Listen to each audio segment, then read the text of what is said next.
What will your lifestyle look like when you move to a new city?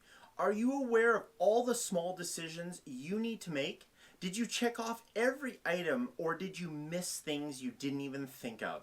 Well, you will not want to miss this list to make sure your move will be a success. Let's dive in. My name is Brandon Grass with eXp Realty. I'm a local Okanagan real estate agent and community expert, and I love helping people just like you with your relocation plans when moving to the Okanagan Valley. Here are a few things for you to consider. Schools and education. Schools are one of the biggest targets sometimes even before you have kids. There are plenty of great ways to feel confident when choosing a school for your kiddos. Some of the best websites to help you get in the know are fraserinstitute.com and sd.23.bc.ca. These resources will help you see all the different types of stats, from school ratings to demographics. If you're an overachiever and have time to scout, take a visit to meet with a school counselor and schedule a tour of the school facilities. Nothing makes you more comfortable than seeing it in person. Also join some community groups on Facebook and ask around, and be sure to read and watch my super in-depth video and blog posts on the best schools in Kelowna next. Next on our list are churches and community centers. Church memberships and religions can be a very serious decision for most. It certainly affects your lifestyle in your new city. The first step I would recommend is asking your current fellowship or temple if they have a local recommendation they can direct you to, or even better, a local contact. You will want to be very thorough in this process regardless of where you start. For the most part, congregations will include their belief systems on their website, so you can easily find something that aligns with your current beliefs. The most important part here, in my opinion, is going to be your personal experience. Once you have a list of places you think will align, try them out and see how you fit. First impressions are important, but in this case, I recommend attending a few times before finding your forever home. Next up is medical needs. If you are someone who is fairly healthy, you might not think about this until it becomes a more immediate need. I recommend finding your primary care practitioner early on. Schedule your first appointment with them and have your first physical. From my experience, the greatest doctors have the most patients, which means the longest new patient wait list. Get in early and get established. Local medical professionals can typically be found on your insurance website. I've also found sites like ratemds.com and healthcarereviews.com to be extremely beneficial. Similarly, if mental health is something you are serious about, I recommend looking into that early on. If you have a mental health professional, they may be able to recommend someone that utilizes the same type of therapy that you are accustomed to.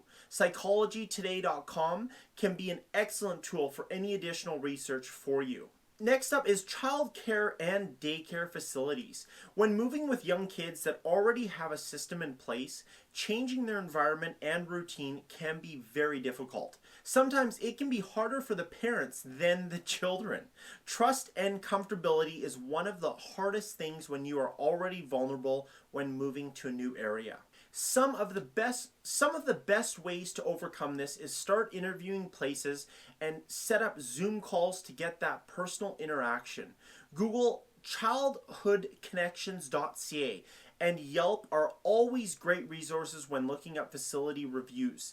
Does location matter? Does it make more sense to have them closer to your office or near your home? There are certainly lifestyle decisions you will want to make before the big move.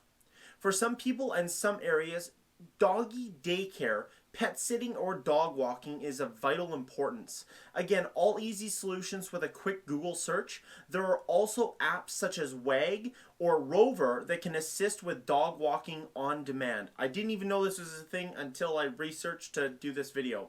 Very cool. Mind was blown. Vehicles, there are several things to consider here. How long do you have before you have to switch your driver's license and registration over to your new city? Now, if you're out of province and coming here, it is 90 days, and you can get more of that information as well as so much helpful info on our free relocation guide, which I've left down in the description below or one of the links in the YouTube banner above. And feel free to reach out and if you have any questions, but download the guide. It's super helpful. I spent a lot of time making it and I'd love to share it all with you. Now, where do you go to get a driver's license and registration in your new province? DMV, sometimes a courthouse or another location, are toll tags or parking passes necessary in my new city? What do those costs look like? All of this information is in my relocation guide to get the answers that you need. Now, entertainment, shopping, community. Where will you be having fun? When I first moved to Kelowna, my girlfriend and I made a pact that we would not eat anywhere that we had been before. No chains, franchises, or typical places from our hometown. We spent our time researching reviews and asking the locals about their favorite spots.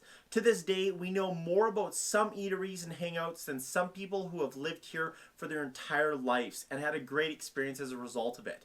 We always recommend being a tourist in your own town. Explore, get out of the town, check out TripAdvisor for fun activities in Kelowna. This is the time to learn what you do and don't like. Adventure is the name of the game when you are new in town. I hope these tips have assisted you in your relocation journey. As always, please reach out if you have any additional questions.